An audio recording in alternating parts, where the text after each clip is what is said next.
పూరా లోకల్. నమస్తే, welcome to పూరా లోకల్. జనాభా సంక్షోభాన్ని అధిగమించేందుకు అనేక పథకాలు ప్రవేశపెడుతున్న చైనా మరో భారీ నగదు ప్రోత్సాహక కార్యక్రమాన్ని త్వరలో అమలు చేసేందుకు సిద్ధమవుతున్నట్లు తెలుస్తోంది. ఈ ఏడాది జనవరి 1 నుంచి పుట్టిన ఒక్కో బిడ్డకు ఏడాదికి 42,000 రూపాయలు ఇవ్వాలని, చిన్నారికి 3 ఏళ్లు వచ్చే వరకు దీన్ని కొనసాగించే ప్రణాళికలు సిద్ధం చేసినట్లు సమాచారం. అయితే చైనాలోని ఓహోట్, టియాన్మెన్ వంటి నగరాల్లో 3 అంతకంటే ఎక్కువ సంతానం ఉన్న కుటుంబాలకు ₹1,00,000 నగదు, ఇతర ప్రోత్సాహకాలు అందించే పథకాలు ఇప్పటికే అమలవుతున్నాయి.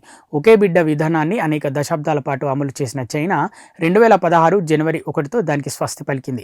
అయినప్పటికీ పిల్లల్ని కనేందుకు చైనీయులు ముందుకు రావడం లేదట. దీంతో అక్కడ సంతానోత్పత్తి రేటు గణనీయంగా తగ్గుతుంది.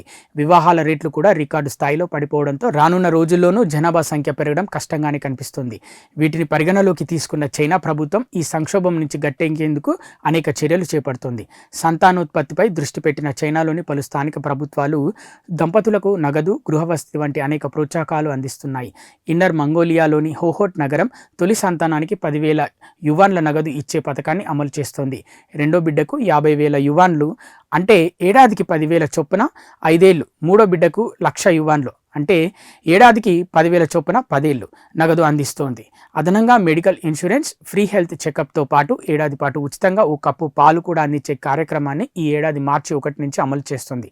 నగదుతో పాటు గృహ సబ్సిడీ సెంట్రల్ చైనాలోని టియాన్మెన్ కూడా ఎక్కువ మంది బిడ్డల్ని కనే దంపతులకు నగదు ప్రోత్సాహకాలు అందిస్తోంది. రెండో బిడ్డకు జన్మనిచ్చే తల్లులకు 6,500 యువాన్లు అందించడంతో పాటు చిన్నారికి 3 ఏళ్లు వచ్చే వరకు నెలకు 800 యువాన్లు ఇచ్చే కార్యక్రమాన్ని కొనసాగిస్తుంది. అదే మూడో బిడ్డ పుడితే నెలకు 1000 యువాన్లు అందిస్తుంది. వీటితో పాటు గృహవసతి కోసం 18,000 యువాన్ల సబ్సిడీ, ఉచిత హెల్త్ చెకప్ల వంటి అనేక ప్రయోజనాలను చేకూరుస్తోంది. ఇలా ప్రభుత్వ పథకాల ప్రభావంతో అక్కడ గత ఏడాదిలో జననాల రేటు 17% పెరిగినట్లు అధికారిక నివేదికలు వెల్లడించాయి. ప్రపంచంలో అత్యధిక జనాభా కలిగిన దేశంగా చాలా ఏళ్ల పాటు కొనసాగిన చైనా ఇటీవల 2వ స్థానానికి చేరుకుంది. జనాభా ఏటా క్షీణిస్తుండడమే అందుకు కారణం. జనాభా పెరుగుదలకు అనేక ప్రోత్సాహకాలు అమలు చేస్తున్నప్పటికీ కొన్నేళ్లుగా ఈ సంఖ్య తగ్గుతూనే ఉంది. 2016లో జననాల సంఖ్య 1,80,00,000 ఉండగా గతేడాది ఇది 95 లక్షలకు పడిపోయింది. ఇలాగే కొనసాగితే చైనా జనాభా 2050 నాటికి 130 కోట్లు, 2100 నాటికి 80 కోట్లకు పడిపోతుందని ఐక్యరాజ్య సమితి నివేదికలు అంచనా వేస్తున్నాయి. ఇవి ఇప్పటివరకున్న అప్డేట్స్. మరిన్ని అప్డేట్స్ కోసం చూస్తూనే ఉండండి పూరా local, your choice for local voice.